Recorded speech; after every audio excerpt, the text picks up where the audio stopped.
Folks, Jack Smith has not been having a good couple weeks. I know you're probably feeling bad for him. You might want to send him a MyPillow. You can get one using promo code Lumberjack at MyPillow.com. Maybe get him a My Towel to wipe the sweat from his brow because things are not going his way. Good day and welcome to another edition of Lumberjack Logic. I'm your host, Neil Johnson.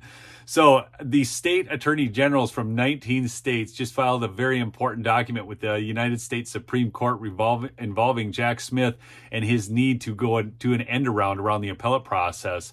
And I want to mention he's not been having a good week because Jake Lang's case and the other J6ers are before the Supreme Court now. They did take that case up. This is not boding well for Jack Smith. By the way, Jake Lang is going to be on my show today.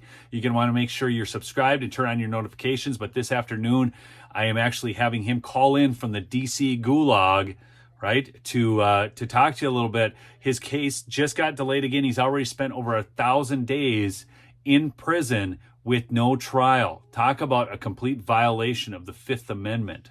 Okay, but back to this. So Ken Paxton tweeted this out an hour ago. I'm going to give you a few highlights of it. I will link to the full brief, but it's like 50-some pages long. I just want to kind of let you know what's going on. So Alabama and 18 other states filed this as amicus curiae. Now, just so you know, amicus curiae, one of the two, but the bottom line is what it is. It's like an amicus brief. It's the Friends of the Court brief, where these are parties that don't have direct involvement in the case, but they're interested in it and they want to file their legal opinion. And these are weighty decisions, and these are attorney generals from states, so not a brief to be taken lightly. And some of the key points are phenomenal. The question presented is whether the United States has made an extraordinary showing that this case justifies deviation from the normal appellate practice and requires immediate determination. The interests of the states, the United States petition repeatedly proclaims,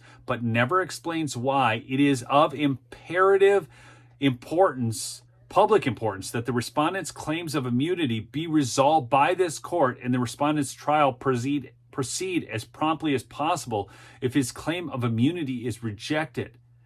That silence, that they're unwilling to, face this, is both telling and troubling, suggesting that the United States' demand for extraordinary and immediate relief is driven by partisan interests, not the public interest. And we know it's driven by partisan interest because this is all about election interference. Okay, now I'm going to give you some of the key points. The petition fails to satisfy the Supreme Court Rule 11's immediacy requirement. No one disputes that the question of presidential immunity is a matter of tremendous public significance, but Rule 11 makes clear that the gravity of a case is not enough to bypass this normal process. My favorite's coming up here, so just hold on. The United States has long recognized and relied upon Rule 11's immediacy requirement. The absence of a public reason for immediate review suggests a partisan reason.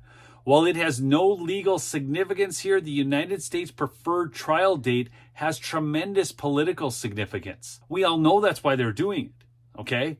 The trial schedules coincidence with the presidential primaries has not been lost on the public or the press. So you can see from, everything the press is saying, it's all out there in the public. Everybody knows why Jack Smith wants this trial pushed up. It's not about serving justice. It's about interfering in the 2024 presidential election, just like the case in Colorado, which will go before the Supreme Court. I believe Donald Trump will be on the ballot. And, I'm actually beginning to think that they are really going to run Joe Biden in spite of everything because they don't have another good option. Actually, Gavin Newsom polls worse against Trump than Joe Biden, if you can believe that. The final paragraph states this: all criminal defendants have a right to a fair and orderly process. The gravity of this particular prosecution is all the more reason to ensure that right. For reasons unknown, the prosecution has sought and secured an expedited trial and an expedited appeal. Well, actually, the reasons aren't unknown.